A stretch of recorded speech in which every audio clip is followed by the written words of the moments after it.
La boda prohibida de Cusco. La neblina cubría las calles empedradas de Cusco aquella madrugada de junio de 1911, cuando Matilde Vargas atravesó el umbral de la capilla de San Blas con un vestido blanco que había cosido en secreto durante meses. Sus manos temblaban no solo por el frío que bajaba desde las montañas, sino por el peso de lo que estaba a punto de hacer. A su lado, sosteniéndola del brazo con firmeza casi desesperada, caminaba Sebastián Vargas, su primo hermano, el hombre al que había amado desde que ambos eran niños corriendo entre los patios coloniales de la casona familiar. El padre Aguirre los esperaba frente al altar con el rostro tenso. Era un sacerdote viejo, de esos que habían visto demasiado en sus años de confesionario, y sus ojos grises reflejaban una mezcla de compasión y presagio. Había accedido a realizar la ceremonia solo porque Sebastián lo había convencido con una bolsa de monedas de plata y la promesa de que abandonarían la ciudad inmediatamente después. Nadie más debía saberlo.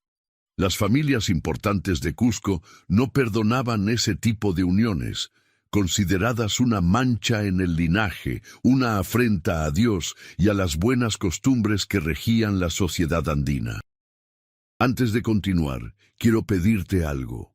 Si esta historia te está atrapando, suscríbete al canal para no perderte ningún relato, y cuéntame en los comentarios desde qué parte del mundo nos estás viendo. Tu apoyo hace que podamos seguir trayéndote estas historias. Ahora sí, regresemos a aquella capilla donde el destino de 3 generaciones estaba por sellarse. Matilde había crecido en la casona de los Vargas, una construcción de 2 pisos con paredes de adobe y balcones de madera tallada que dominaba una esquina del barrio de San Cristóbal. Era hija de don Fermín Vargas, el hermano menor del patriarca de la familia, y desde pequeña había compartido juegos, lecciones y secretos con Sebastián, hijo del primogénito. Lo que comenzó como la inocente complicidad de la infancia se transformó, con los años, en algo más profundo y peligroso. A los 16 años, Matilde ya no podía negar lo que sentía cuando Sebastián la miraba durante las cenas familiares, ni ignorar el calor que le subía por el pecho cuando sus manos se rozaban al pasar algún objeto en la mesa. Sebastián, por su parte, había intentado luchar contra ese sentimiento. A los 23 años era el heredero natural del negocio familiar de textiles, un joven educado que había estudiado en Lima y conocía las reglas sociales que gobernaban su clase. Sabía que lo que sentía por Matilde era imposible, que la iglesia y la sociedad lo condenarían, pero cada intento de alejarse de ella terminaba en fracaso. Era como si algo más grande que su voluntad los atara, un hilo invisible que se tensaba cada vez que trataban de separarse. Todo había estallado 6 meses atrás, durante la fiesta de la Virgen del Carmen. La familia completa se había reunido en la casona para celebrar, y en medio del bullicio, Sebastián había llevado a Matilde al segundo patio, donde un viejo sauce llorón les daba privacidad. Bajo la luz tenue de los faroles, él le había confesado lo que llevaba años guardando, y ella había respondido con lágrimas en los ojos que sentía exactamente lo mismo. Se habían besado allí, entre las sombras, sellando en secreto un pacto que sabían les costaría todo. Desde entonces habían vivido en un tormento constante. Se encontraban a escondidas en la plaza de armas, fingiendo casualidad cuando se cruzaban bajo los portales. Se escribían cartas que quemaban inmediatamente después de leer. Sabían que si alguien descubría la verdad, sus vidas estarían arruinadas. La familia Vargas era de las más respetadas de Cusco, descendientes directos de españoles que habían llegado en el siglo XVI. Un escándalo de esta magnitud no solo los destruiría a ellos, sino que mancharía el apellido para siempre. Fue Sebastián quien propuso la solución desesperada: casarse en secreto y huir. Había contactado al padre Aguirre, un sacerdote que debía favores a su familia, y había planeado cada detalle. Se casarían antes del alba, cuando la ciudad aún dormía, y tomarían el primer tren hacia Arequipa. Desde allí viajarían a un pueblo pequeño de la costa, donde nadie los conocería, donde podrían comenzar de nuevo con identidades falsas, lejos de las miradas condenatorias de Cusco. Pero mientras el padre Aguirre comenzaba a recitar las palabras del matrimonio en latín, con voz que parecía salir de una tumba, Matilde sintió un escalofrío que no tenía nada que ver con el frío. Era como si las mismas piedras de la capilla les estuvieran advirtiendo que lo que hacían tendría consecuencias que se extenderían mucho más allá de ellos. En el silencio profundo de aquel lugar sagrado, solo roto por la voz temblorosa del sacerdote, Matilde apretó la mano de Sebastián y se preguntó si el amor era suficiente para desafiar todo lo que habían conocido. Cuando el padre Aguirre les pidió que intercambiaran los anillos, Sebastián sacó de su bolsillo 2 argollas de oro que había mandado hacer con un orfebre de confianza.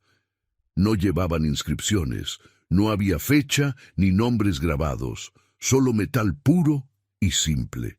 Al colocar el anillo en el dedo de Matilde, Sebastián notó que ella estaba llorando en silencio, y por un momento dudó. ¿Estaban haciendo lo correcto? ¿O estaban condenándose a sí mismos y a quienes vinieran después? El padre Aguirre terminó la ceremonia con una bendición apresurada y les entregó un certificado de matrimonio que había falsificado, donde la fecha estaba alterada y los nombres aparecían con apellidos diferentes.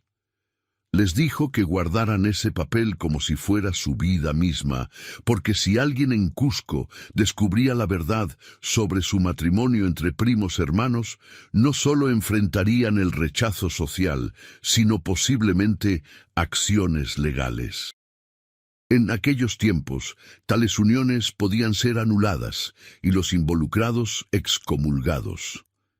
Salieron de la capilla cuando los primeros rayos del sol comenzaban a iluminar las cumbres nevadas que rodeaban la ciudad. Las calles seguían vacías y Cusco parecía una ciudad fantasma envuelta en niebla. Caminaron rápido hacia la estación de tren, cada uno cargando una pequeña maleta con lo poco que habían podido empacar sin levantar sospechas. No se dijeron mucho durante el camino. El peso de lo que acababan de hacer era demasiado grande para palabras. En la estación, mientras esperaban que el tren a Arequipa llegara, Sebastián compró 2 boletos con nombres falsos, Juan y María Flores. El vendedor, un hombre de mediana edad con bigotes tupidos, apenas los miró. Estaba acostumbrado a ver gente que huía de algo en aquella ciudad de secretos. Cuando finalmente subieron al vagón y el tren comenzó a moverse, alejándose lentamente de Cusco, Matilde recostó su cabeza en el hombro de Sebastián y cerró los ojos. Por primera vez en meses, sintió algo parecido al alivio. Lo que no sabían, lo que no podían saber mientras el tren atravesaba los valles sagrados rumbo a un futuro incierto, era que su decisión, aquella madrugada de 1911, no los afectaría solo a ellos. El secreto que acababan de crear, sellado con votos susurrados en una capilla oscura, comenzaría a crecer como una sombra, extendiéndose a través del tiempo. Sus hijos cargarían con él sin saberlo, y los hijos de sus hijos también. 3 generaciones viviendo bajo el peso de una verdad oculta que, como todas las verdades sepultadas, eventualmente buscaría la manera de salir a la luz, sin importar cuánto dolor causara en el proceso. Arequipa los recibió con un sol cegador que contrastaba brutalmente con las nieblas perpetuas de Cusco.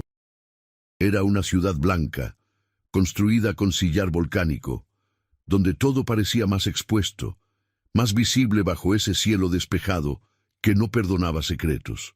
Sebastián había elegido ese destino precisamente porque allí nadie conocía el apellido Vargas como una dinastía textil importante.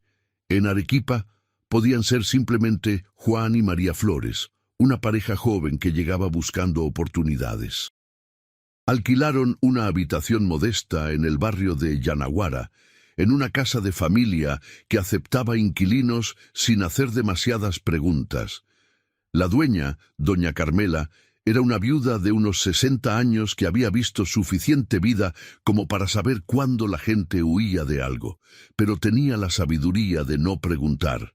Les dio una habitación en el segundo piso con vista al volcán Misti, les cobró por adelantado y les deseó suerte con una mirada que decía más que 1000 palabras. Los primeros meses fueron extrañamente felices. Sebastián consiguió trabajo como administrador en una hacienda de las afueras, usando referencias falsas que había preparado cuidadosamente.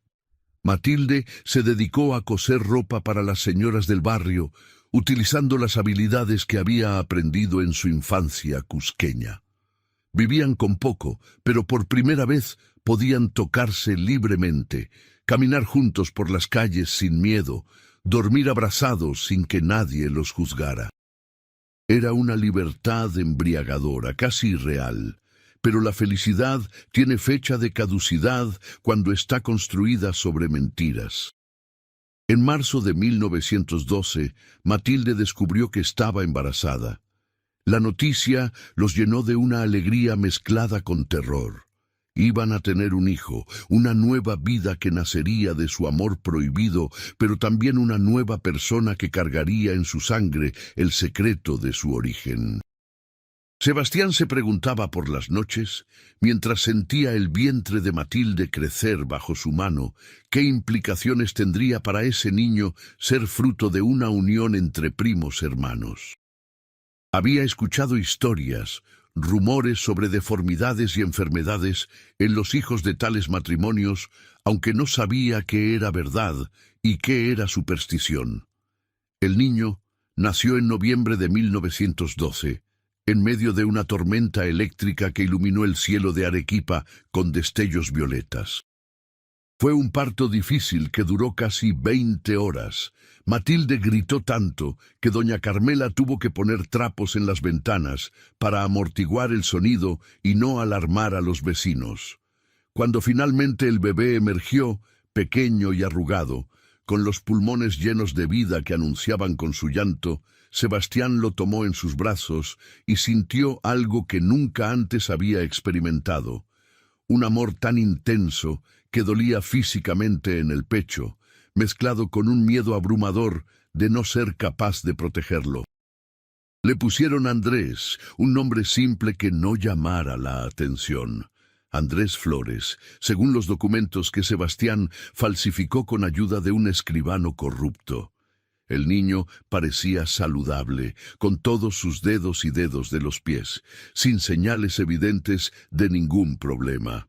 Pero conforme crecía tanto Matilde como Sebastián, comenzaron a notar cosas pequeñas, detalles que quizás otros no verían, pero que para ellos eran como alarmas silenciosas. Andrés lloraba de manera extraña por las noches, un llanto agudo que no se parecía al de otros bebés. Sus ojos, de un color avellana intenso, a veces parecían mirar a través de las personas, como si viera cosas que no estaban allí. Para cuando Andrés cumplió 2 años, Matilde había tenido 2 abortos espontáneos. Perdió ambos embarazos en el primer trimestre, sangrados repentinos que la dejaron débil y hundida en una tristeza que no se atrevía a compartir con nadie. Sebastián llamó a un médico la segunda vez, un doctor de Arequipa que examinó a Matilde y le dijo, con una franqueza brutal, característica de la época, que su cuerpo parecía rechazar nuevos embarazos. No podía explicar por qué, pero sugirió que quizás fuera la voluntad de Dios. La voluntad de Dios. Esas palabras persiguieron a Matilde durante meses. ¿Era esto un castigo? ¿Estaba Dios mostrándoles que lo que habían hecho estaba mal?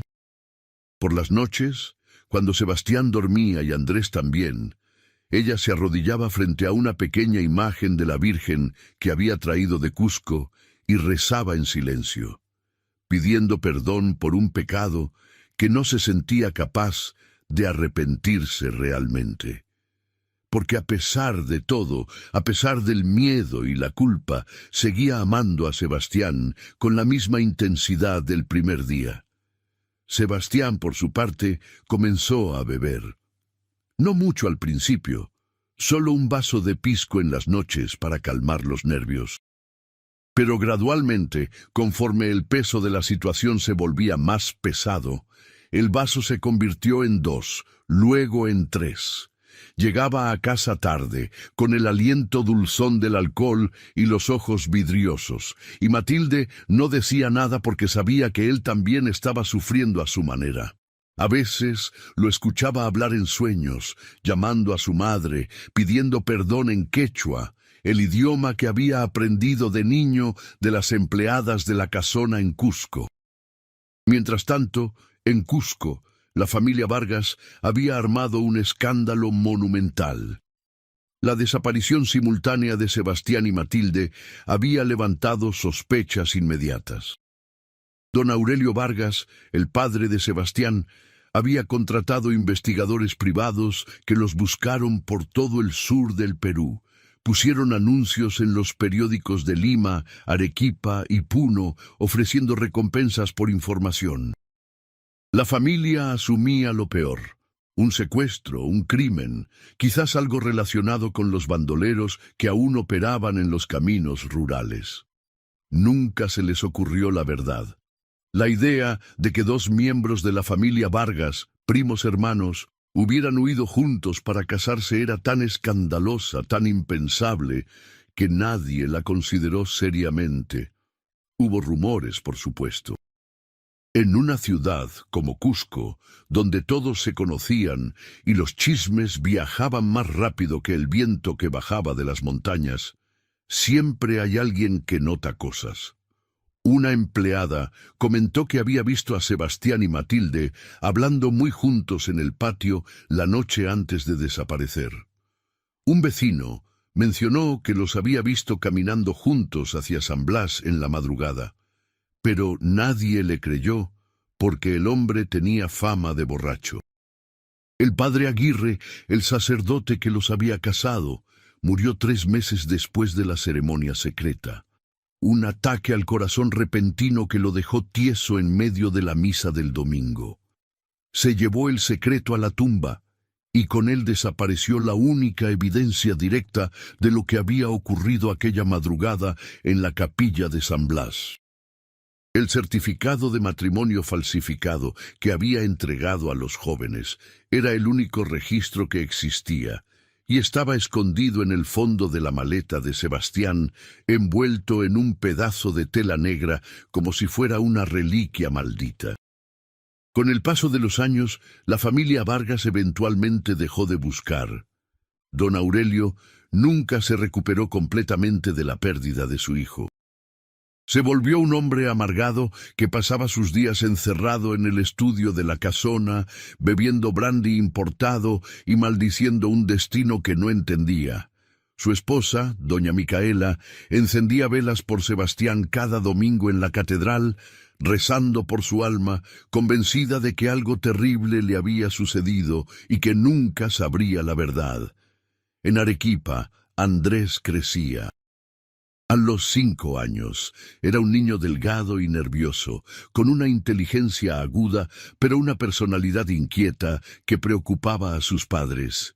Tenía pesadillas frecuentes donde gritaba en su sueño sobre las paredes que se cerraban y los rostros en las ventanas.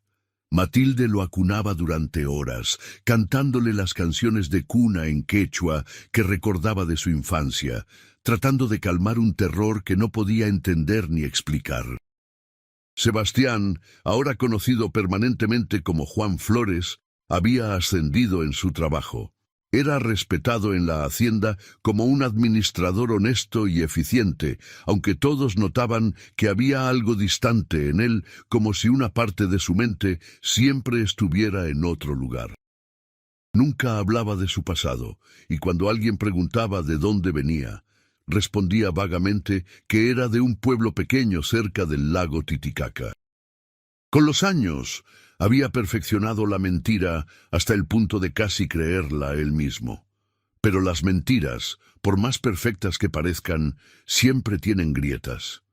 Y a través de esas grietas, la verdad comienza a filtrarse como agua envenenada, lenta pero inexorablemente. El secreto de Sebastián y Matilde estaba vivo, creciendo en la sangre de Andrés, esperando el momento de manifestarse de maneras que ninguno de ellos podría haber anticipado. Porque los secretos familiares no mueren con una generación, se transmiten, se heredan, se convierten en un legado tan real como cualquier propiedad o apellido. Para 1925, Andrés tenía 13 años y comenzaba a mostrar los primeros signos de una adolescencia complicada. Era un muchacho alto para su edad, con los rasgos aristocráticos de los Vargas que Sebastián y Matilde reconocían con una mezcla de orgullo y temor. Tenía la frente amplia de don Aurelio, los ojos expresivos de Matilde y la boca firme de Sebastián. Era como si su rostro fuera un mapa genético que gritaba la verdad de su origen, aunque nadie en Arequipa pudiera leerlo. El problema con Andrés no era físico, sino mental.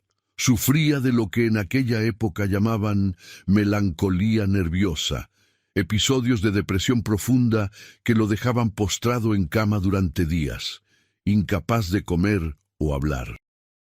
Alternaba con periodos de energía maníaca donde apenas dormía, llenando cuadernos enteros con dibujos obsesivos de espirales y laberintos.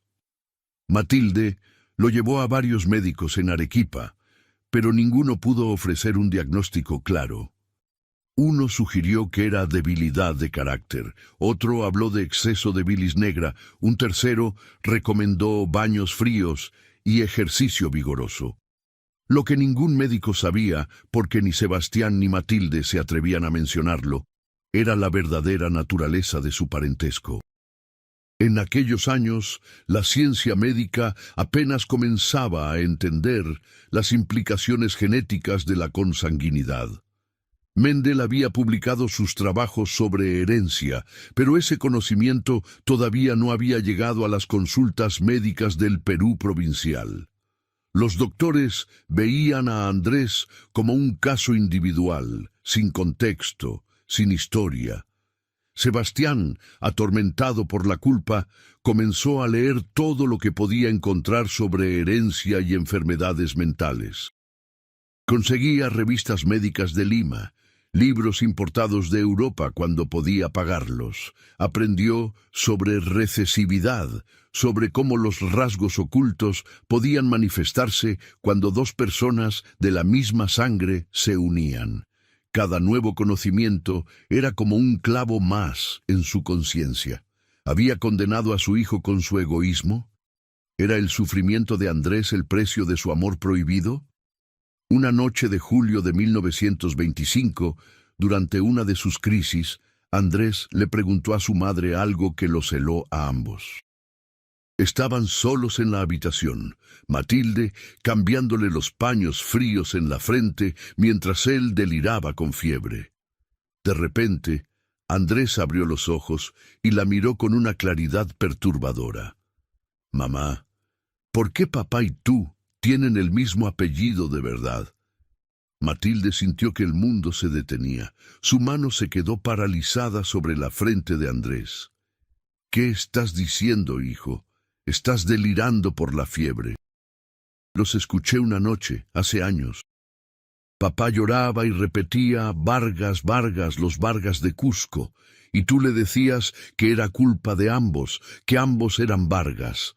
Los ojos de Andrés brillaban con algo que no era solo fiebre, era conocimiento, una comprensión que había estado creciendo en él durante años, alimentándose de pequeñas inconsistencias, de silencios sospechosos, de la manera en que sus padres a veces se miraban con algo que parecía más a culpa que a amor. Matilde no supo qué responder. Se quedó allí, con la mano temblando, mientras su hijo la miraba esperando una verdad que ella no podía darle. Finalmente, hizo lo único que pudo hacer. Mintió. Le dijo que había malinterpretado, que Vargas era el apellido de soltera de una tía, que el dolor y la fiebre le hacían imaginar cosas. Andrés cerró los ojos, pero Matilde sabía que no le había creído. Esa noche, cuando Sebastián llegó del trabajo, Matilde le contó lo sucedido. Se abrazaron en la oscuridad de su habitación, dos personas que habían envejecido prematuramente bajo el peso de su secreto, y por primera vez en años hablaron abiertamente sobre lo que habían hecho. Sebastián admitió sus miedos sobre la salud de Andrés, sus sospechas de que los problemas del muchacho podían estar relacionados con su parentesco. Matilde lloró contra su pecho, preguntándose si su amor había sido una bendición o una maldición. Decidieron que era hora de decirle la verdad a Andrés, pero no toda la verdad. Le dirían que eran primos lejanos, no primos hermanos, que se habían enamorado a pesar de la oposición familiar y habían tenido que huir. Era una versión suavizada, menos escandalosa, más fácil de digerir. Pero cuando se sentaron con Andrés a la mañana siguiente para tener esa conversación, descubrieron que ya no era necesario. Andrés los miró con una madurez que no correspondía a sus 13 años y les dijo que ya lo sabía todo. Había estado juntando piezas durante años. El certificado de matrimonio escondido que había encontrado una vez rebuscando en la maleta de su padre, las palabras susurradas en pesadillas, la forma en que ambos reaccionaban cuando alguien mencionaba Cusco. No sabía exactamente qué grado de parentesco había entre ellos, pero sabía que era algo que la sociedad condenaba, algo lo suficientemente grave como para justificar una vida entera de mentiras. ¿Por eso estoy así?, preguntó Andrés con una voz que partía el corazón. Por eso mi cabeza no funciona como debería. Por eso veo sombras donde no hay nada y siento que estoy cayendo incluso cuando estoy acostado. Sebastián quiso negarlo. Quiso decirle que no había conexión, pero las palabras se le ahogaron en la garganta, porque él sabía, en lo profundo de su ser, que probablemente su hijo tenía razón. La ciencia aún no podía probarlo con certeza, pero el instinto le decía que el precio de su amor había sido la salud mental de Andrés. Lo que siguió fue una conversación brutal, dolorosa, donde por primera vez en 14 años Sebastián y Matilde hablaron abiertamente sobre Cusco, sobre la familia Vargas, sobre la ceremonia secreta en la capilla de San Blas. Andrés escuchó todo con una quietud inquietante, absorbiendo cada palabra como si estuviera documentando su propia condena. Cuando terminaron, él solo hizo una pregunta más. ¿Qué tan cercanos eran como primos? Matilde, incapaz de seguir mintiendo, susurró la verdad. Primos hermanos. Nuestros padres eran hermanos. Andrés asintió lentamente, como si eso confirmara algo que ya sospechaba. Luego se levantó, fue a su habitación y no salió durante 3 días. Cuando finalmente emergió, había cambiado. Algo fundamental se había roto o quizás solidificado dentro de él. Miraba a sus padres con una mezcla de compasión y resentimiento, amor y reproche. Era el inicio de una distancia emocional que nunca se cerraría completamente. Los años siguientes fueron difíciles para la familia Flores, que no era Flores. Andrés completó su educación con dificultad, sus episodios de melancolía interfiriendo constantemente con sus estudios. A los 18 años, anunció que quería irse a Lima, lejos de Arequipa, lejos de sus padres. Necesitaba espacio, necesitaba construir su propia identidad separada del pecado que lo había creado. Sebastián y Matilde no pudieron detenerlo. Lo vieron partir en el tren a Lima con el corazón partido, sabiendo que probablemente no lo volverían a ver con frecuencia. Y tenían razón. Andrés visitaba una vez al año, por Navidad, y sus visitas eran corteses pero frías, como si fuera un invitado en lugar de un hijo. En Lima, Andrés trabajó como contador en varias empresas, viviendo una vida solitaria en pensiones baratas. Evitaba las relaciones cercanas, convencido de que su sangre estaba manchada, de que no tenía derecho a formar una familia. Pero el destino, o quizás la genética, tiene formas curiosas de repetirse. A los 25 años, Andrés conoció a una mujer llamada Rosa en una oficina donde trabajaba temporalmente. Rosa era diferente a cualquier persona que hubiera conocido. Tenía una risa contagiosa que iluminaba habitaciones enteras y una paciencia infinita para sus estados de ánimo cambiantes. No le importaba su melancolía, sus silencios prolongados, sus miedos inexplicables. Lo amaba de una manera simple y directa que Andrés encontraba tanto reconfortante como aterradora. Cuando Rosa le propuso matrimonio, porque ella fue quien lo propuso, después de meses de esperar que él tomara la iniciativa, Andrés entró en pánico. Le confesó todo: el origen de sus padres, su convicción de que llevaba genes defectuosos, su miedo de transmitir su sufrimiento a una nueva generación. Rosa lo escuchó con atención y luego, con una practicidad que lo dejó sin palabras, le dijo que no le importaba, que lo amaba a él, no a su árbol genealógico, que si tenían hijos y esos hijos tenían problemas, los enfrentarían juntos. Se casaron en 1934, en una ceremonia simple en Lima. Sebastián y Matilde viajaron desde Arequipa para asistir, ya viejos y cansados, con el cabello gris y las espaldas encorvadas por años de cargar su secreto. Ver a su hijo casarse les dio una mezcla de alegría y terror. Alegría porque Andrés había encontrado a alguien que lo amaba a pesar de todo. Terror porque sabían que el ciclo estaba por comenzar de nuevo. Rosa quedó embarazada 6 meses después de la boda.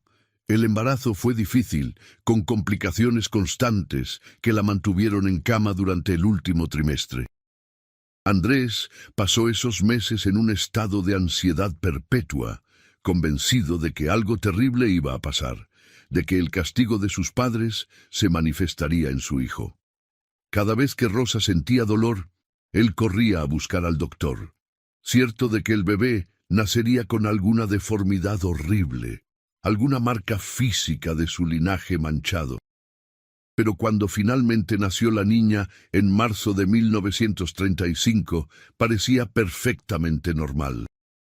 La llamaron Carmen, y era una bebé hermosa, con los ojos oscuros de Rosa y una sonrisa que aparecía incluso cuando dormía.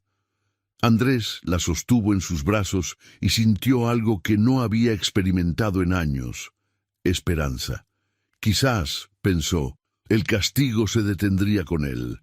Quizás Carmen sería libre de la maldición que arrastraba su sangre. Pero los secretos familiares no se disuelven tan fácilmente. Se quedan, agazapados en el código genético, en los patrones de comportamiento transmitidos de generación en generación, en los silencios que hablan más fuerte que las palabras.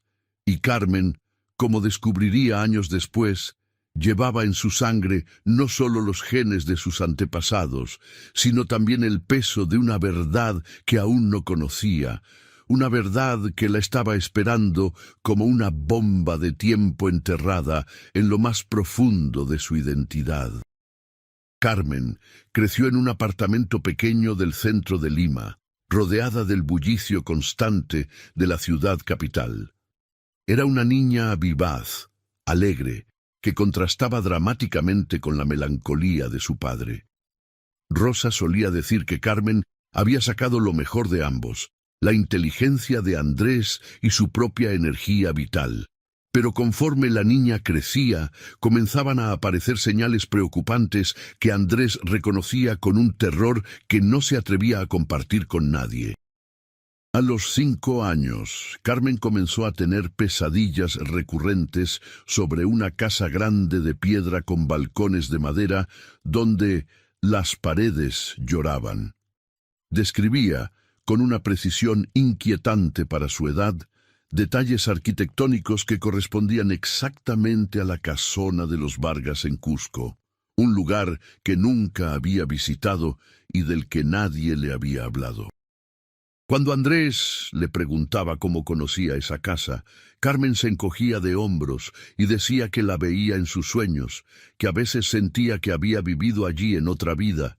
Rosa lo atribuía a la imaginación infantil, pero Andrés sabía mejor. Había leído sobre memoria genética, sobre cómo algunos científicos creían que experiencias traumáticas podían quedar grabadas en el ADN y transmitirse a las generaciones siguientes. No era ciencia establecida, pero en los años 30 muchas ideas flotaban en el aire, mezclando lo científico con lo esotérico.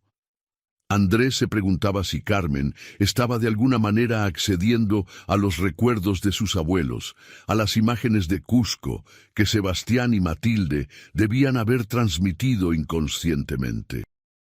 En 1943, cuando Carmen tenía 8 años, Matilde murió en Arequipa. Fue un ataque cerebral repentino que la dejó paralizada medio cuerpo durante 2 días antes de que su corazón finalmente se rindiera. Sebastián la cuidó hasta el final, sosteniéndole la mano mientras ella trataba de hablar con una boca que ya no le obedecía. En sus últimas horas, Matilde susurró algo en quechua que Sebastián no pudo entender completamente, pero sonaba como una oración, o quizás una confesión.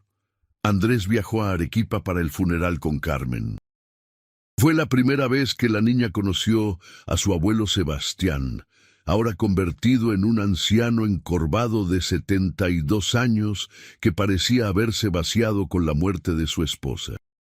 Durante la ceremonia, mientras el padre leía las oraciones funerarias, Carmen se soltó de la mano de su padre y se acercó al ataúd abierto. Se quedó mirando el rostro sereno de Matilde durante largo rato, y luego se volteó hacia Sebastián y le dijo algo que dejó al viejo congelado. Abuelita dice que ya no le duele, que por fin está libre. Rosa lo tomó como una dulce inocencia infantil, la manera en que los niños procesan la muerte. Pero Sebastián vio algo más en los ojos de Carmen, un conocimiento que no debería estar ahí. Esa noche, en la casa de Yanaguara, donde habían vivido por más de 30 años, Sebastián le pidió a Andrés que hablaran a solas. Le contó cosas que nunca había dicho antes, sobre los últimos años con Matilde, sobre cómo ella había desarrollado una especie de demencia donde confundía el pasado con el presente, llamándolo Sebastián en lugar de Juan, hablando abiertamente sobre Cusco y la familia Vargas sin importarle que los vecinos escucharan. «Tu madre murió atormentada», le dijo Sebastián a su hijo. «Nunca pudo perdonarse por lo que hicimos, y ahora veo que Carmen tiene algo en los ojos que me recuerda a Matilde en sus últimos días, como si supiera cosas que no debería saber». Andrés sintió un frío que no tenía nada que ver con la temperatura nocturna de Arequipa. Le prometió a su padre que cuidaría a Carmen, que estaría atento a cualquier señal de problemas. Pero en el fondo, sabía que ya era demasiado tarde. Los genes que había heredado de sus padres, la combinación peligrosa de un linaje demasiado cercano, ya estaban trabajando en su hija de maneras que no podía predecir ni controlar. Sebastián vivió solo otros 4 años después de la muerte de Matilde. Fueron años de soledad profunda donde parecía esperar su propia muerte con una mezcla de alivio y miedo. En 1947 cayó enfermo con neumonía y se negó a recibir tratamiento médico agresivo. Murió en su cama en Yanaguara, con Andrés sosteniendo una de sus manos y Rosa la otra. Sus últimas palabras fueron en quechua, un idioma que había evitado hablar durante décadas. Cusisca cani canguán, Matilde. Estoy feliz contigo, Matilde. Con la muerte de Sebastián, se cerró una era. Los únicos que quedaban vivos con conocimiento directo del secreto original eran Andrés y, en menor medida, Carmen, que había absorbido fragmentos de la verdad de maneras que nadie podía explicar completamente. Pero el secreto mismo seguía vivo, codificado en la genética de Carmen, esperando manifestarse. Los años 40 y 50 fueron relativamente tranquilos para la familia. Carmen creció siendo una estudiante brillante, destacando particularmente en literatura e historia. A los 17 años ganó una beca para estudiar en la Universidad de San Marcos. Era hermosa, inteligente y parecía destinada a una vida exitosa que finalmente rompería el ciclo de sufrimiento que había perseguido a su familia. Pero en 1954, durante su segundo año de universidad, Carmen comenzó a experimentar episodios que Andrés reconoció inmediatamente como similares a los suyos propios. Períodos de melancolía profunda alternando con energía maníaca, insomnio crónico y algo nuevo: obsesión con Cusco. Carmen comenzó a investigar la historia de esa ciudad, a leer todo lo que podía encontrar sobre las familias aristocráticas coloniales. Era como si algo dentro de ella la estuviera empujando de regreso hacia el origen del secreto familiar. Un día, mientras organizaba los papeles de su padre después de que éste sufriera un pequeño infarto que lo dejó debilitado, Carmen encontró la caja. Estaba escondida en el fondo del armario, envuelta en tela negra amarillenta por el tiempo. Dentro estaba el certificado de matrimonio falsificado de sus abuelos, cartas entre Sebastián y Matilde escritas antes de su huida, y una fotografía borrosa de la casona de los Vargas en Cusco, la misma casa que Carmen había estado viendo en sus sueños desde que era niña. Lo que descubrió esa tarde cambió todo. Leyendo las cartas, analizando el certificado, Carmen comenzó a juntar las piezas. Confrontó a su padre, quien ya estaba demasiado débil y cansado para seguir mintiendo. Andrés le contó toda la historia: la boda secreta de 1911, el parentesco real entre Sebastián y Matilde, las consecuencias que ese matrimonio había tenido para él mismo. Le explicó su teoría sobre la genética, sobre cómo la consanguinidad podía manifestarse en problemas mentales y físicos. Carmen escuchó todo en un silencio que asustaba más que cualquier grito. Cuando Andrés terminó, ella simplemente se levantó y salió del apartamento. No regresó durante 3 días.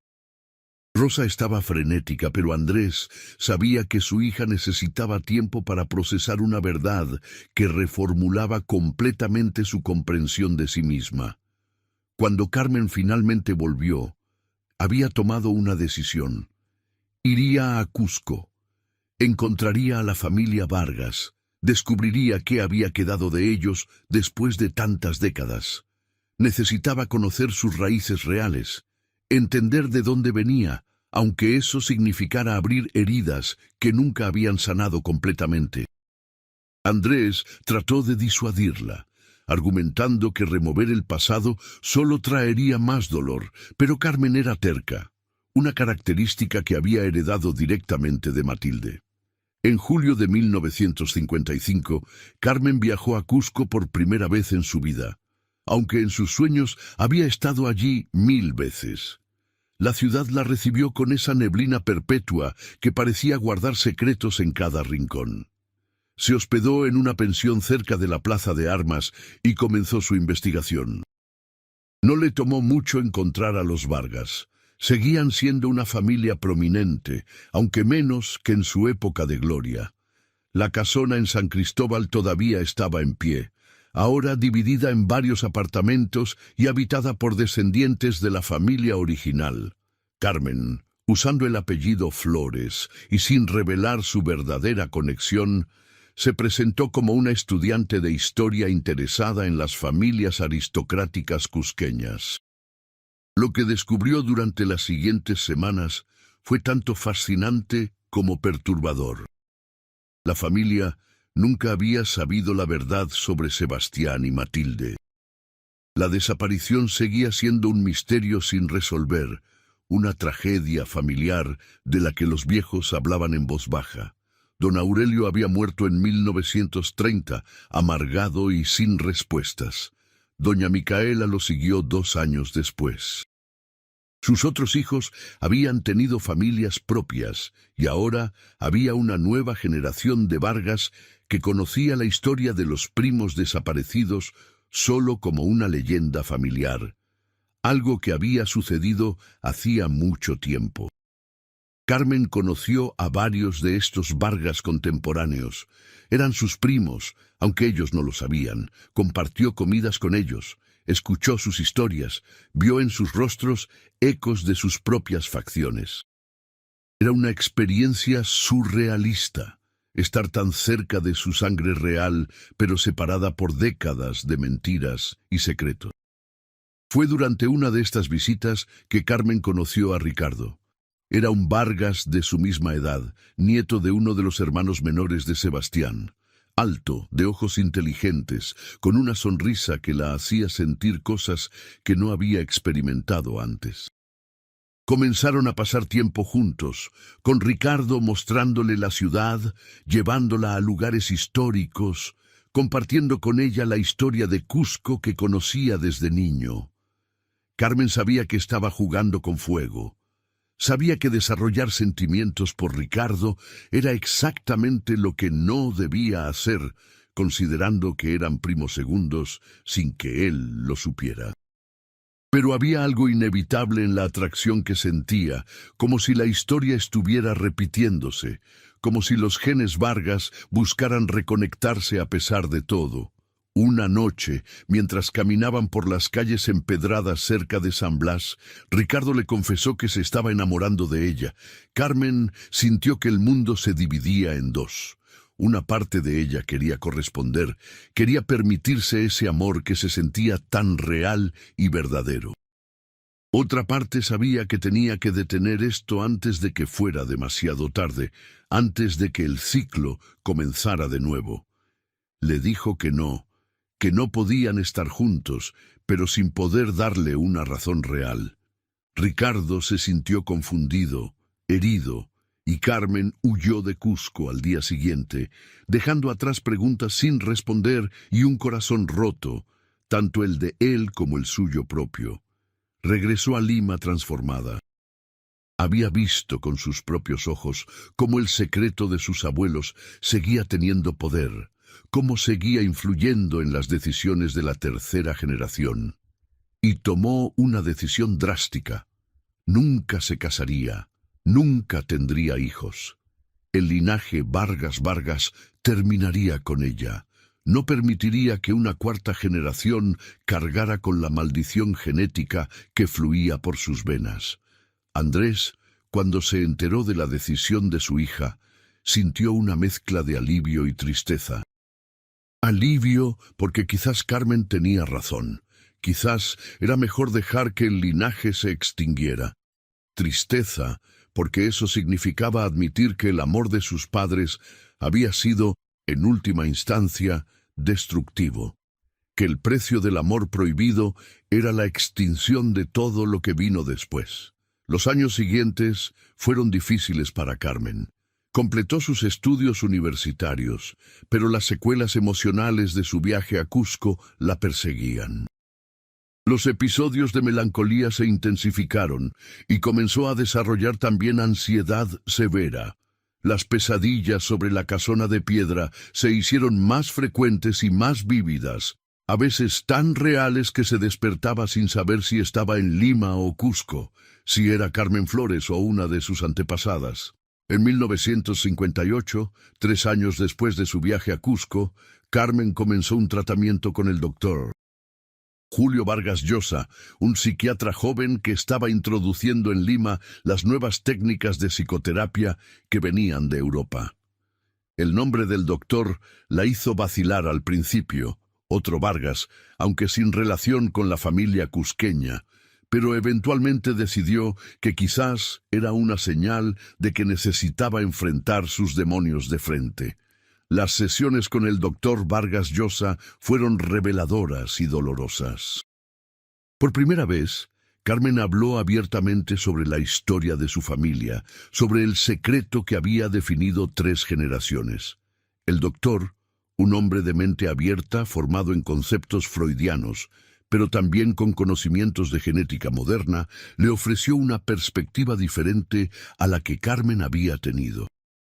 Le explicó que si bien la consanguinidad entre primos hermanos aumentaba ciertos riesgos genéticos, particularmente en casos de enfermedades recesivas, no era una sentencia automática de problemas mentales. Los episodios depresivos que ella y su padre experimentaban podían tener múltiples causas, genéticas ciertamente, pero también trauma psicológico transmitido generacionalmente, el peso de un secreto familiar, la culpa heredada. «No estás maldita, Carmen», le dijo el doctor en una sesión particularmente emotiva. «Estás herida, tu familia está herida, pero las heridas pueden sanar. La culpa que sientes, la que sintió tu padre y que sintieron tus abuelos, es una construcción social tanto como una realidad biológica. Sí, tus abuelos fueron primos hermanos. Sí, eso puede haber tenido consecuencias, pero no eres menos humana, no eres menos valiosa, no estás menos merecedora de felicidad por eso». Esas palabras fueron como una grieta en la armadura de autorrechazo que Carmen había construido alrededor de sí misma. No cambió todo de la noche a la mañana, pero comenzó un proceso de sanación. Empezó a ver su historia familiar no como una maldición bíblica, sino como una tragedia humana donde personas reales tomaron decisiones en circunstancias imposibles. En 1960, Andrés murió de un segundo infarto, mucho más severo que el primero. Tenía solo 58 años, pero su cuerpo había sido desgastado por décadas de ansiedad y depresión. Carmen estuvo con él en sus últimas horas en el Hospital 2 de Mayo. Andrés, consciente de que estaba muriendo, le dio a su hija un último consejo. «No dejes que nuestro error te defina. Tus abuelos se amaron. Yo amo a tu madre. Tú mereces amor también. Prométeme que no pasarás tu vida entera huyendo de un fantasma». Carmen le prometió, aunque no estaba segura de poder cumplirlo. Después de la muerte de su padre, heredó todos sus papeles, incluyendo cartas adicionales que nunca había visto. Entre ellas había una, escrita por Matilde poco antes de morir, dirigida a Andrés, pero que aparentemente nunca había tenido el valor de abrir. Carmen la leyó una noche, sola en el apartamento que ahora compartía solo con su madre. La letra de Matilde era temblorosa, pero legible. «Mi querido hijo, si lees esto es porque ya he partido. Quiero que sepas que nunca me arrepentí de amar a tu padre. Fue el amor lo que nos condenó, pero también fue el amor lo que nos salvó. Cargamos mucha culpa, Sebastián y yo, pero la única cosa de la que nunca me arrepentí fue de haberte traído al mundo. Fuiste deseado, amado, incluso antes de nacer. Si hay consecuencias por lo que hicimos, las acepto, pero nunca, nunca permitiré que me digan que amarnos fue un error. Lo que sí fue un error fue el secreto, las mentiras, el escondernos. Deberíamos haber sido valientes, haber enfrentado a nuestras familias, a la sociedad. En lugar de eso, elegimos huir, y esa huida te condenó a ti a cargar un secreto que no era tuyo. Por eso te pido perdón. Si algún día tienes hijos, cuéntales la verdad. No los dejes crecer en la oscuridad como creciste tú. Los secretos familiares son como veneno que se concentra con cada generación. Sácalo a la luz, hijo. Solo la luz puede desinfectar. Carmen leyó esa carta una y otra vez, hasta que las palabras se borraron por las lágrimas. Entendió entonces lo que tenía que hacer. No podía cambiar el pasado, no podía deshacer la decisión de sus abuelos ni curar las heridas de su padre. pero podía romper el ciclo de secretos, podía elegir la luz sobre la oscuridad. En 1962, Carmen escribió una carta a la familia Vargas en Cusco.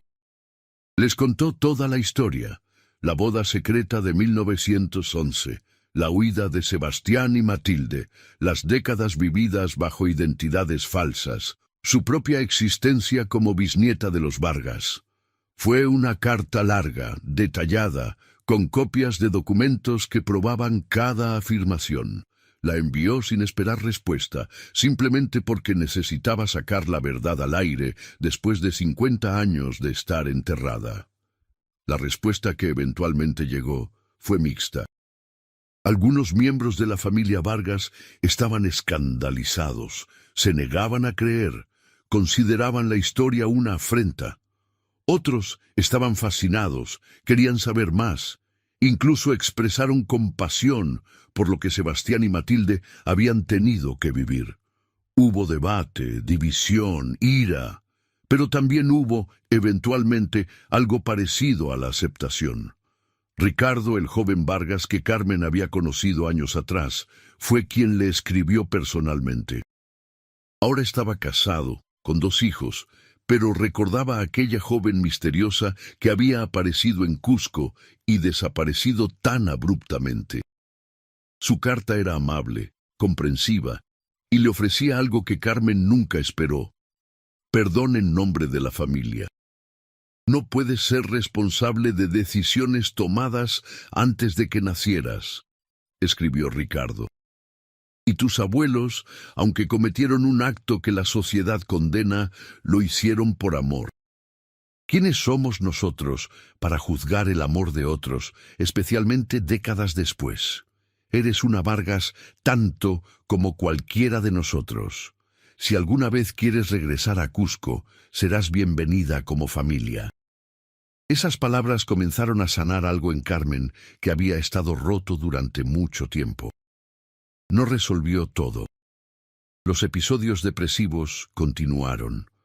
La ansiedad seguía siendo parte de su vida, pero le dio algo que nunca había tenido: pertenencia.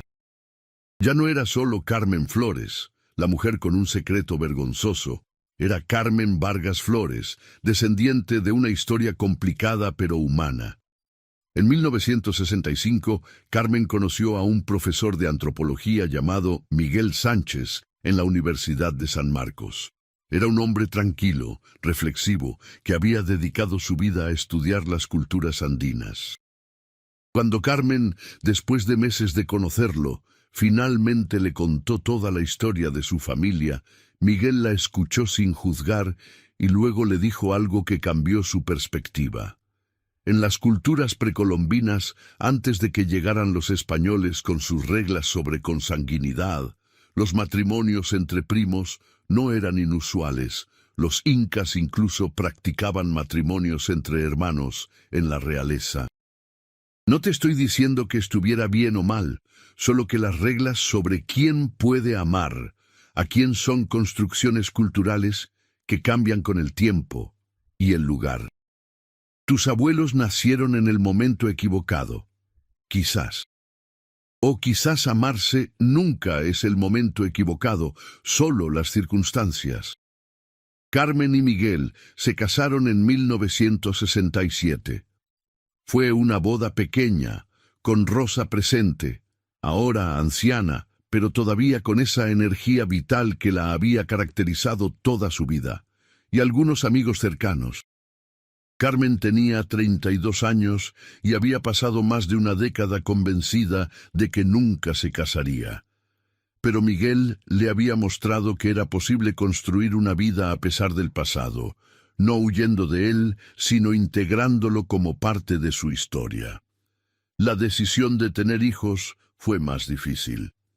Carmen consultó con genetistas, algo que sus abuelos y su padre nunca tuvieron la oportunidad de hacer. Le explicaron que siendo ella hija de primos hermanos, había cierto riesgo incrementado de condiciones genéticas recesivas en su descendencia, pero que ese riesgo no era tan alto como ella temía, especialmente porque Miguel no compartía su linaje. Las probabilidades estaban de su lado.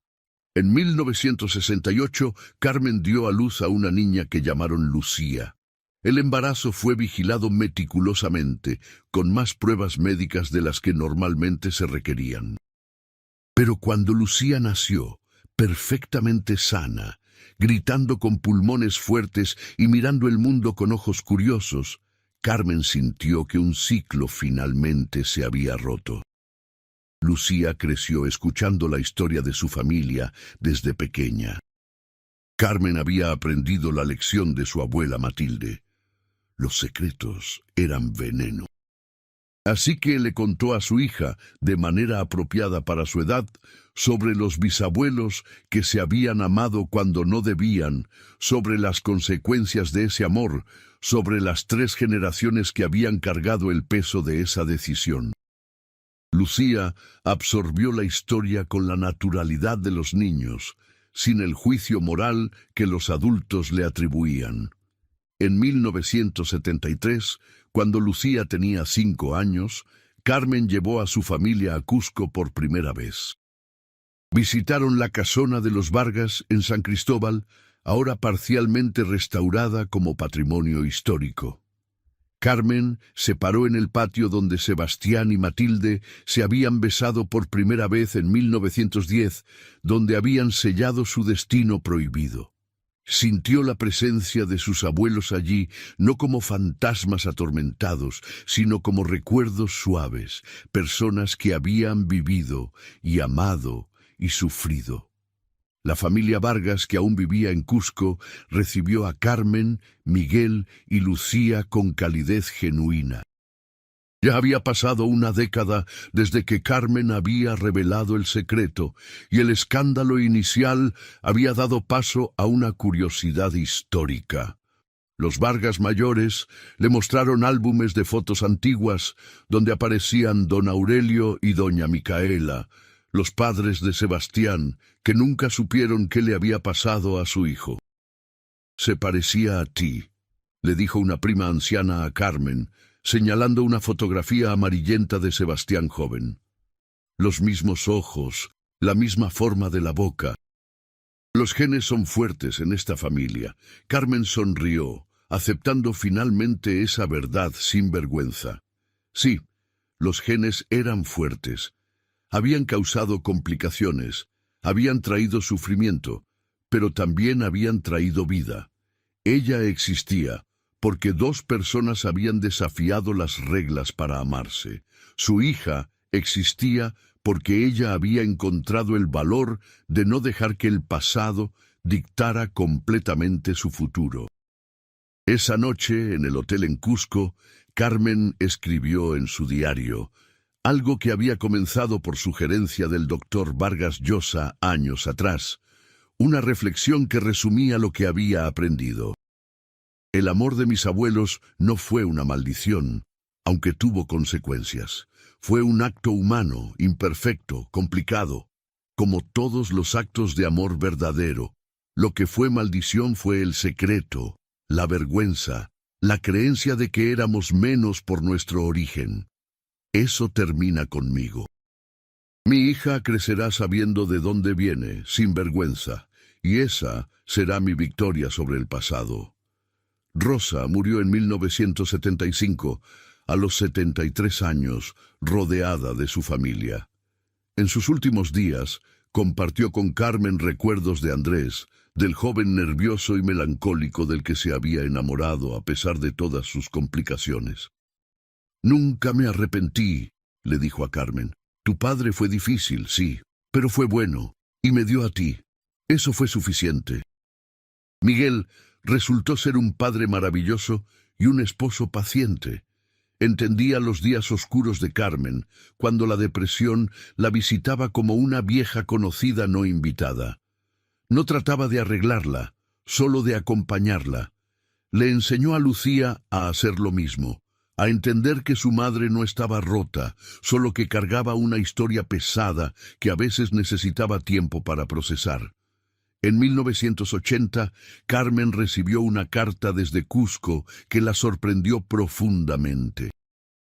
era de la Universidad Nacional de San Antonio Abad, invitándola a dar una conferencia sobre historias familiares y memoria social en el Cusco colonial y republicano. Querían que compartiera la historia de sus abuelos como un caso de estudio sobre cómo las normas sociales afectan las decisiones personales y cómo los secretos familiares se transmiten generacionalmente. Carmen aceptó. En junio de 1980 se paró frente a un auditorio lleno de estudiantes y académicos en Cusco y contó, públicamente y sin vergüenza, la historia completa de Sebastián y Matilde Vargas. Habló de la boda secreta de 1911, de la huida, de las consecuencias que siguieron. Habló de su padre Andrés, de su propia lucha, de cómo finalmente había encontrado paz, no escondiendo el pasado, sino integrándolo. La conferencia fue bien recibida. Hubo preguntas, algunas incómodas, sobre genética y ética, pero la mayoría de los presentes reconocieron la historia por lo que era, un recordatorio de que detrás de cada escándalo social hay personas reales con sentimientos reales, tratando de navegar un mundo que a menudo es cruel con quienes se atreven a amar fuera de las líneas establecidas. Después de la conferencia, una mujer mayor se acercó a Carmen. Se presentó como Elvira Vargas, una prima lejana que había escuchado rumores sobre Sebastián y Matilde durante años, pero nunca había conocido la historia completa. Tenía lágrimas en los ojos. «Gracias por darles de vuelta su humanidad», le dijo a Carmen. «Durante décadas fueron solo los primos que desaparecieron, un misterio, casi como fantasmas. Ahora son personas reales otra vez, Sebastián y Matilde, que amaron y sufrieron y vivieron. Gracias». Carmen regresó a Lima transformada. Había hecho algo que ninguna generación anterior había podido hacer. Había sacado el secreto completamente a la luz y había sobrevivido. Más que eso, había prosperado. La conferencia se convirtió en un artículo académico, luego en parte de un libro sobre memoria familiar en los Andes. La historia de Sebastián y Matilde se convirtió en un caso de estudio, analizado no con escándalo sino con empatía académica. Lucía creció siendo una joven equilibrada, sin los problemas de depresión que habían plagado a Carmen y Andrés. Los genetistas que Carmen consultó le explicaron que era posible que los genes problemáticos, si es que existían en forma recesiva, simplemente no se habían manifestado en Lucía gracias a la dilución genética que Miguel había aportado. O quizás, sugirió uno más filosóficamente inclinado, crecer sin el peso del secreto, sin la vergüenza heredada, había hecho toda la diferencia. En 1995, 84 años después de la boda secreta en la capilla de San Blas, Carmen organizó un evento que cerraría simbólicamente el círculo. Invitó a todos los descendientes vivos de la familia Vargas, tanto los de Cusco como los de su propia línea, a una reunión en la misma ciudad donde todo había comenzado. Llegaron desde diferentes partes del Perú. Vargas de Cusco, que descendían de los hermanos de Sebastián, primos segundos y terceros que Carmen había contactado a través de años de investigación genealógica. Y también estaba su propia familia, Miguel, Lucía, ahora de 27 años y estudiante de medicina, y hasta algunos Flores, la familia de Rosa, que técnicamente no eran Vargas por sangre, pero sí por amor. La reunión se llevó a cabo en un restaurante tradicional cusqueño con vista a la Plaza de Armas. Carmen, ahora de 60 años con el cabello comenzando a platearse, pero los ojos todavía brillantes con la inteligencia Vargas, se puso de pie para dar un brindis. «Hace 84 años», comenzó, su voz clara resonando en el espacio, «dos jóvenes de esta ciudad tomaron una decisión que cambió el curso de generaciones. Sebastián y Matilde Vargas se casaron en secreto, desafiando las normas de su tiempo, y huyeron para construir una vida juntos.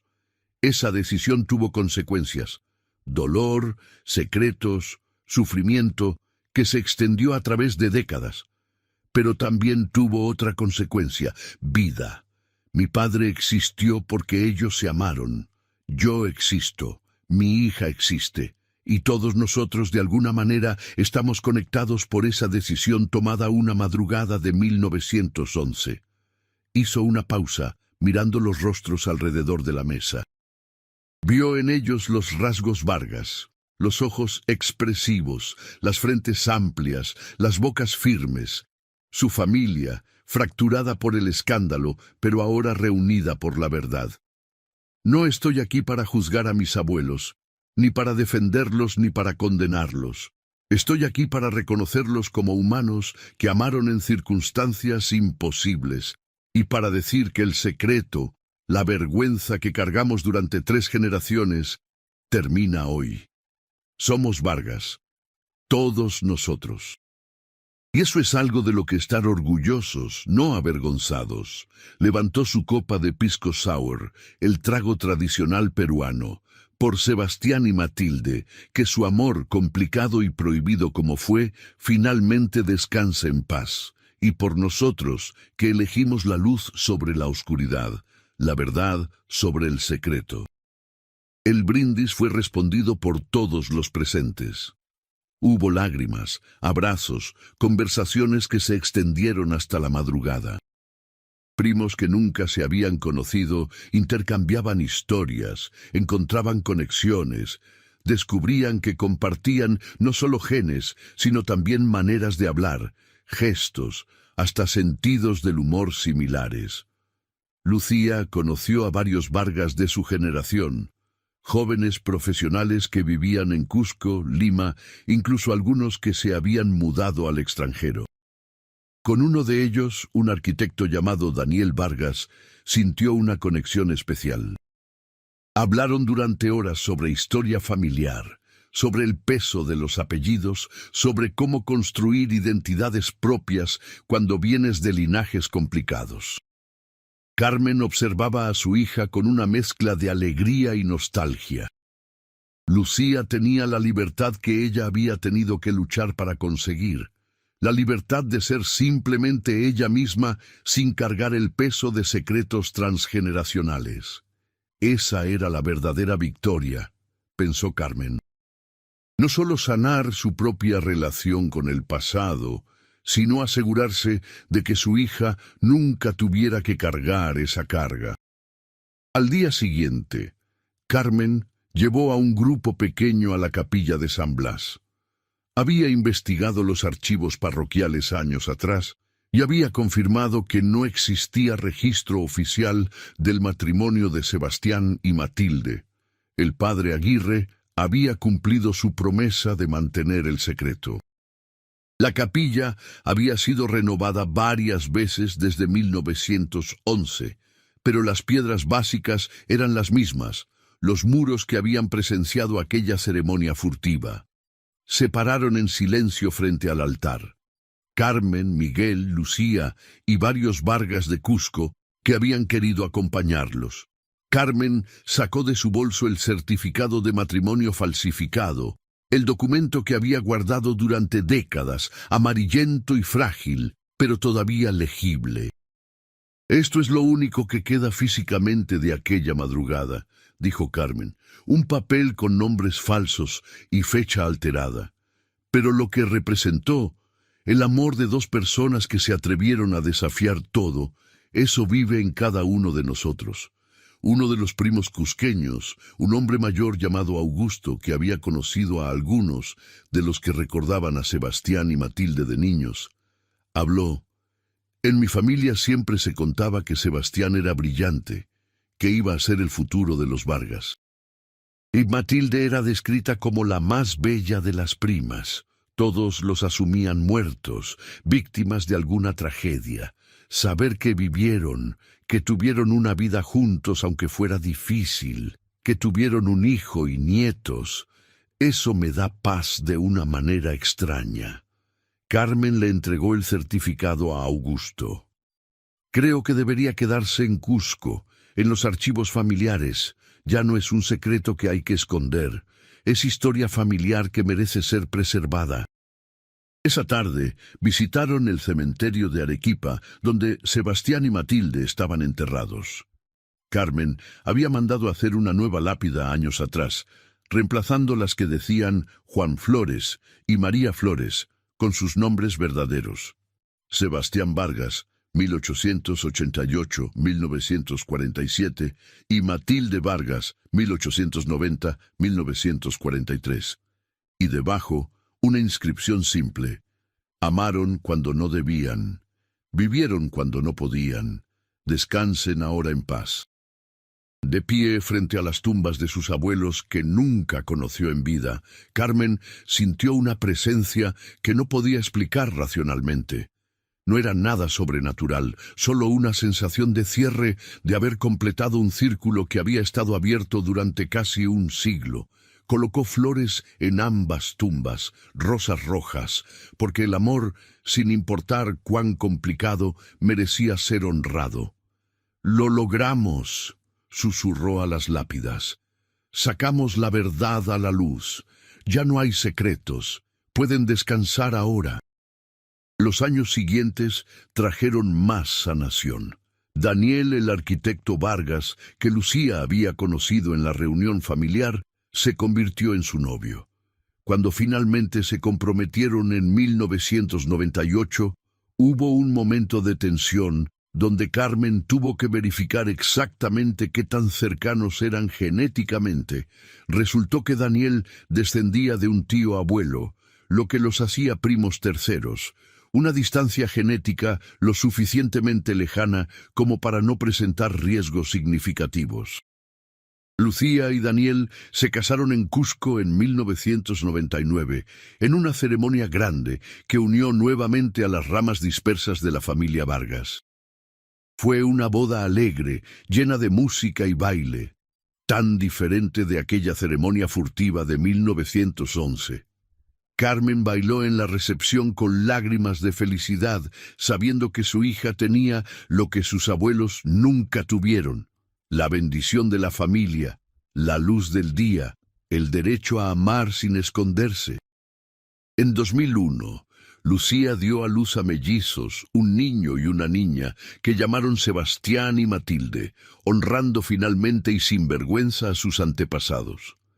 Cuando Carmen cargó a sus nietos por primera vez, vio en sus pequeños rostros la continuación de un linaje que había estado al borde de la extinción, salvado no por esconder la verdad, sino por enfrentarla. Miguel murió en 2005, a los 72 años, de cáncer. Fue una pérdida devastadora para Carmen, pero enfrentó el duelo con las herramientas que había desarrollado durante décadas de terapia y autoconocimiento. No cayó en la depresión profunda que habría destruido a su padre o abuelos en circunstancias similares. Lloró, sufrió, extrañó a Miguel con cada fibra de su ser, pero sobrevivió. Y eso, en sí mismo, era un testimonio de cuánto había sanado. Los mellizos, Sebastián y Matilde de la cuarta generación, crecieron escuchando la historia de sus tocayos bisabuelos. Para ellos era fascinante, pero no vergonzosa. Historia familiar interesante, pero no identidad definitoria. Eran simplemente niños cusqueños normales, jugando entre las mismas calles empedradas donde sus antepasados habían vivido su amor prohibido, pero sin cargar el peso de ese secreto. En 2011, exactamente 100 años después de la boda secreta, la familia Vargas organizó una ceremonia conmemorativa. Carmen, ahora de 76 años y con salud delicada pero mente aún aguda, viajó una última vez a Cusco. La familia había logrado algo notable: convencer a la municipalidad para colocar una placa en la capilla de San Blas, reconociendo la historia de Sebastián y Matilde. La placa de bronce pulido decía: en esta capilla, en la madrugada del 15 de junio de 1911, Sebastián Vargas y Matilde Vargas contrajeron matrimonio secreto, desafiando las convenciones sociales de su época. Su historia, mantenida oculta durante décadas, es un recordatorio de que el amor humano a menudo trasciende las reglas que la sociedad impone. Que su memoria nos enseñe compasión y comprensión hacia quienes aman de maneras que no siempre entendemos. Durante la ceremonia de inauguración, Carmen fue invitada a hablar. Se paró frente a una multitud que incluía familiares, historiadores locales y curiosos atraídos por la historia. Su voz temblaba ligeramente, no solo por la edad, sino por la emoción de finalmente, después de un siglo, ver la historia de sus abuelos reconocida públicamente sin escándalo, sino con empatía. 100 años, comenzó. Un siglo completo desde que dos jóvenes asustados, pero determinados, se pararon en este lugar y se prometieron amor eterno. No sabían qué futuro les esperaba, no sabían que su decisión resonaría a través de 4 generaciones. Solo sabían que se amaban y que ese amor valía cualquier precio. Miró a Lucía, a Daniel y los mellizos Sebastián y Matilde que ahora tenían 10 años. Mi familia pagó un precio alto por ese amor. 3 generaciones cargamos secretos, vergüenza, culpa que no nos correspondía, pero también recibimos un regalo, la evidencia viviente de que el amor verdadero puede sobrevivir cualquier cosa, que aunque las sociedades condenan, aunque las familias rechazan, aunque las circunstancias son imposibles, el amor encuentra una manera. Hoy, 100 años después, ya no nos escondemos. Somos Vargas, descendientes de un amor prohibido, pero también simplemente humanos. Complicados, imperfectos, tratando de navegar este mundo como todos los demás. Y espero que esta placa sirva no solo para recordar a Sebastián y Matilde, sino para recordarnos a todos que la compasión debe guiarnos más que el juicio, que la empatía debe triunfar sobre la condena. La ceremonia concluyó con una bendición del párroco actual de San Blas, un hombre joven y progresista que habló sobre cómo la Iglesia había evolucionado en su comprensión del amor humano, aunque admitió que aún había camino por recorrer. Bendijo la memoria de Sebastián y Matilde y rezó por todas las parejas que a través de la historia habían tenido que amar en secreto. Carmen murió 3 años después, en 2014, rodeada de su familia en Lima.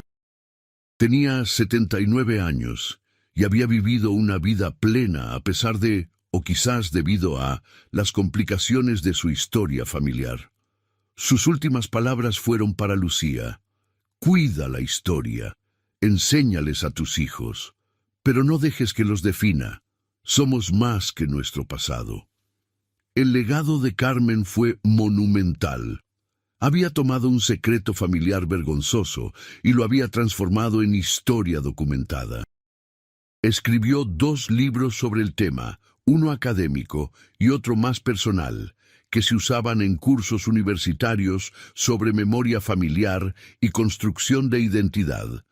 La historia de Sebastián y Matilde Vargas ya no era un escándalo susurrado, sino un caso de estudio sobre cómo las normas sociales evolucionan y cómo el amor humano navega las restricciones culturales. Lucía continuó el trabajo de su madre. Como médica especializada en genética, contribuyó a estudios sobre consanguinidad y sus efectos reales versus los percibidos.